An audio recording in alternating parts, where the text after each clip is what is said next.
Since the attacks in the U.S. on September 11th, American law enforcement officials searching for terrorists have secretly detained at least 1,200 South Asian and Middle Eastern foreign nationals living in the United States.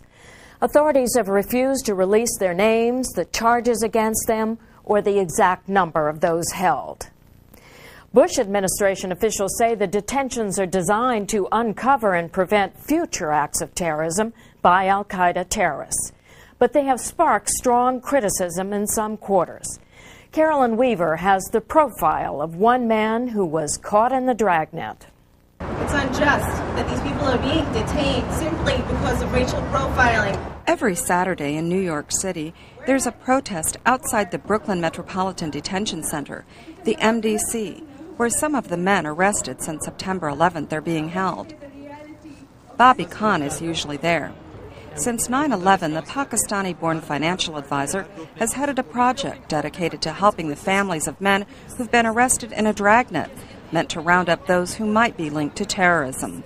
Especially from this neighborhood, which is Coney Island Avenue, there are, I would say, 70 to 80 people have been detained.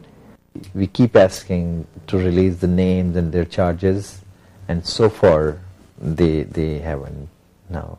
Many of those arrested have been held for months, like Ansar Mahmood from Pakistan. Mr. Mahmood was arrested on October 3rd, initially suspected because he was a truck driver with a license to carry hazardous materials. At a time when it was feared that truck bombs might be used in a second wave of terrorist attacks by al-Qaeda sleeper agents in the United States. Ansar Mahmood was not a terrorist, it turned out, but he had overstayed his visa, and he had falsified a Social Security card in order to work. Come here because of the political problem in Pakistan. I work very hard in this country by the help of Allah, and a lot of American people, they helped me in that thing. I achieved the American dream. I have my own house. I own my own truck. It's a trucking business. And I'm paying taxes. Kids are going to school, very good school, good neighborhood. Things are very quiet with me. Once morning, I wake up and everything is gone. Mr. Mahmood says that FBI and INS investigators who came to his home treated him politely, but he says guards at the MDC beat him and other detainees when they arrived in shackles. They pull us and throw it on the ground, and then again pick us up and throw on the wall with full pressure and press me hard against the wall, and then tell me that just follow the orders, otherwise you'll be dead. Then they took me to the special housing unit at 9th floor at MDC and put me in a cell. And after that, nobody come to me for 4 months and 2 days, ask me any question about anything, no FBI, no INS, nothing. From October to April, Ansar Mahmood was confined to a high-security cell in the Brooklyn MDC, allowed one phone call a month. At one point, he says, the unit's windows were painted so prisoners could not see outside. I asked from an officer that why my window is painted after 2 months. I feel like I'm in a grave now. Why? And he gave me an answer that this is a part of your punishment. A Federal Bureau of Prisons spokeswoman says the agency has found no evidence to corroborate detainees' claims of abuse. In an email, she said the Bureau would not comment on physical features at its facilities for security reasons. The Justice Department says its dragnet measures were necessary to fully investigate the September 11th terrorist attacks and to prevent future terrorism. In December, Attorney General John Ashcroft testified before Congress. Terrorist operatives infiltrate our communities, plotting, planning, waiting to kill again. They enjoy the benefits of our free society, even as they commit themselves to our destruction. Our efforts have been crafted carefully to avoid infringing on constitutional rights while saving American lives. All persons being detained have the right to contact their lawyers and their families. Our respect for their privacy and concern for saving lives motivates us not to publicize the names of those detained. But a lawsuit filed by the Center for Constitutional Rights and an Amnesty International report allege that many detainees have been seriously mistreated, held in isolation, physically and verbally abused, or denied the right to counsel. William Schultz of Amnesty International. Most of these people were cleared long ago of any involvement with the September 11th attacks, yet they continue to languish in facilities in which their most basic rights are violated. The government's treatment of these individuals is simply unacceptable and is a violation of international law.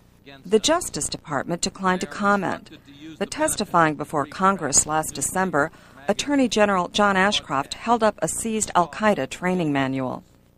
They are instructed to exploit our judicial process for the success of their operations. Imprisoned terrorists are instructed in this manual to concoct stories of torture and mistreatment at the hands of our officials. They are directed to take advantage of any contact with the outside world. Opinion polls show most Americans support the Justice Department. Well, it's too bad, but it's probably necessary. I mean, I apologize to them in advance, but if that's what we have to do to be safe, I guess that's what we have to do.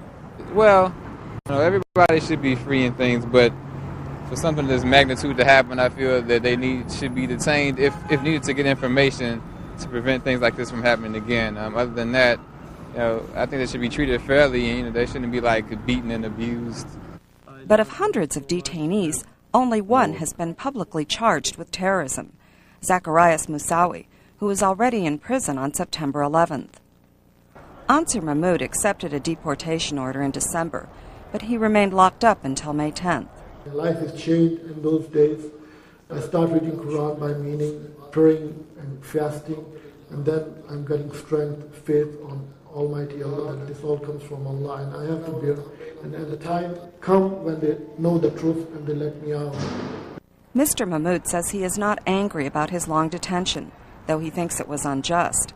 But he worries that the fear of terrorism will damage American ideals, what he calls Lincoln's America. Just for the system and justice. And that's Lincoln America is all about. And I hope that this temporary thing doesn't affect their principal teachings. I hope. So it should be gone. We didn't see people like me for 7 months in jail. I hope it never happen again. And that's what Lincoln America about. Ansar Mahmoud was deported in May to Pakistan, where his wife and children had already returned. Meanwhile, the ongoing secret detentions and deportation hearings of several hundred other non-citizens will continue to be argued in American courts. Carolyn Weaver, VOA TV. If you would like to learn more about this subject or any of our segments, you can look us up on the World Wide Web. Just go to www.voanews.com/thisweek and click on the story title.